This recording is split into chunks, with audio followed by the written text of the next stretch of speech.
Nobody likes market crash. It's scary. Your portfolio turns red. The news is chaos. Literally everyone is panicking. But here is the thing, and this is the part they don't teach you in school. The crash is not the end. The crash is sale. You know this famous quote from Warren Buffett. Be fearful when others are greedy, and greedy when others are fearful. These are so simple words, but incredibly hard to follow in real practice. In this video, I want to help you prepare before anything happens. Because the best time to build your shopping list when the markets are calm, not when it's falling and your hands are shaking.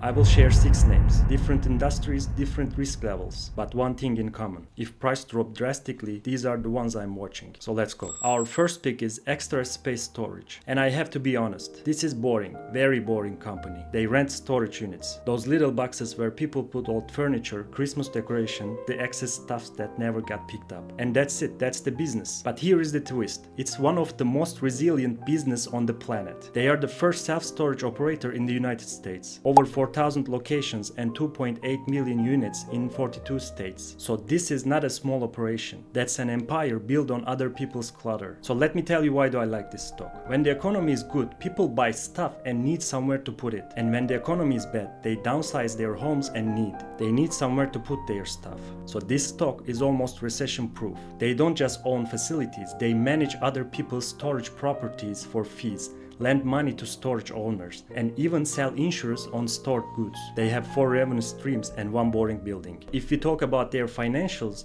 they have $3.3 billion in annual revenue, operating margins of 44%, and they have quarterly dividend of $1.62 per share. So you are getting paid while you wait for stocks to increase its value. So let's analyze its price chart. So we are looking at a 3-monthly time frame. This is our current range.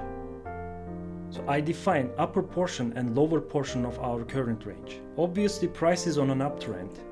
Anything below the 0.5 level is discounted price for me. If price ever comes down here, I can be buyer and aim previous highs.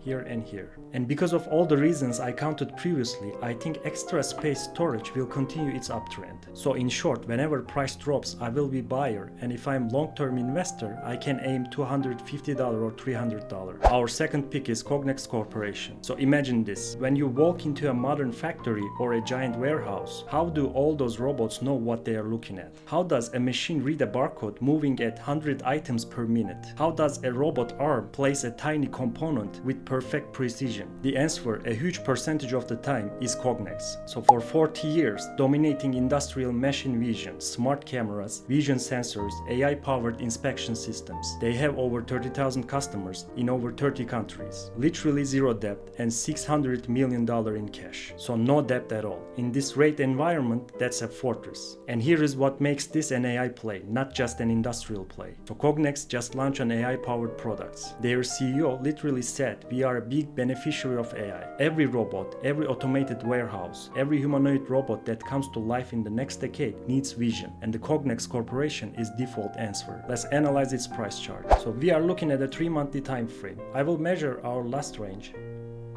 and I will also measure the lower portion of our last range.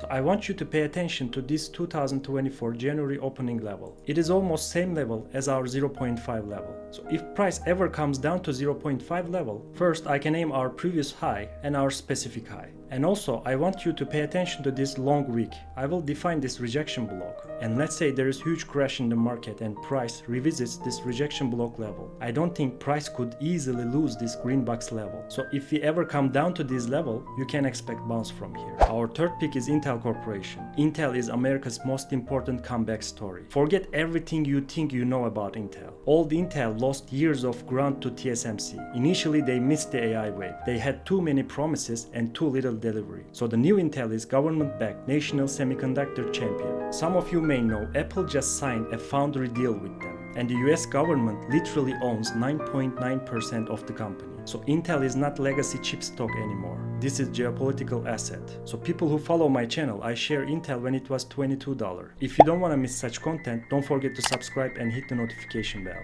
So now Intel operates in 2 pillars. Intel products such as CPUs, server chips, AI accelerators. They are the cash engine. And Intel Foundry, manufacturing chips for outside customers like Apple, Microsoft and Amazon. And their foundry business, it's their big bet. Let's analyze Intel price chart. So to be honest, this is my favorite pick. As you can see here, there was a fair fair value gap. Price lost this area and regained this level again. If we see any pullback on Intel price chart like this one, I don't think it could easily lose this green box level. Let's also measure our last range and the lower portion of our range.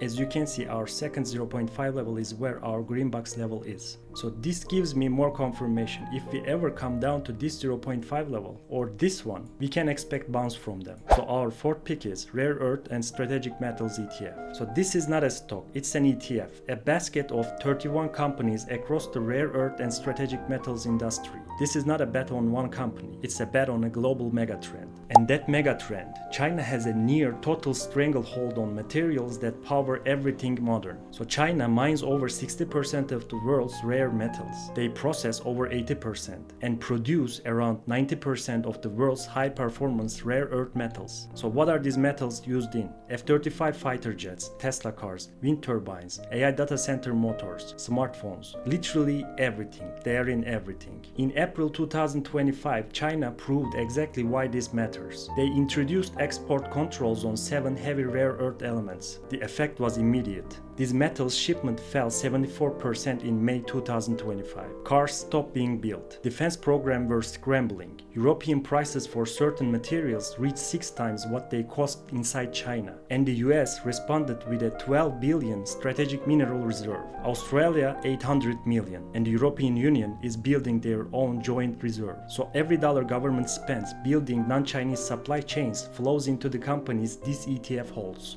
Let's analyze the price chart. So this is our REMX ETF chart. There are not much to say about this ETF price chart because it's a basket of 31 different assets. Since we are in commodity heavy cycle, our first target is $120 and our second target is $220. When commodity heavy cycle starts, it lasts long. So that's why this ETF is a great pick for long-term portfolios. Let's measure our last range and the lower portion of our range. If there is pullback, you can wait price at this 0.5 level or this 0.5 level, depending on how powerful is the pullback. And our fifth pick is Tesla. Here we go. So you cannot be neutral about this stock. Both bulls and bears have completely valid arguments, which is exactly what makes it so fascinating. Tesla is not just a car company anymore. It is also energy company, megapacks, Powerwalls, solar, and it's also software company, full self-driving subscriptions, the supercharger network now open to all EV brands, and increasingly it's an AI and robotics company, Cybercab, Optimus Robot, and Dojo supercomputer. Elon Musk believes 80% of Tesla's future value will come from the robot program alone. Whether you believe that or not, that's the bet you are making. So let's see their financials. Full year 2025 revenue is $94.8 billion. It is down 3%, the first annual revenue decline in the Tesla's entire history, which is very normal in this economy. Vehicle delivery is 1.63 million, down 8.5%, the biggest annual sales drop ever. And Elon Musk's political involvement, Doge, the polarization, it's caused a real measurable brand damage in Europe. Sales dropped in key markets. You have to price that in as an investor. But then 2nd January 2026 happened. Tesla head of AI confirmed. Tesla vehicle completed the world's first fully autonomous coast-to-coast drive across the United States. There is no human intervention. Elon Musk promised this in 2016, and 10 years later it happened.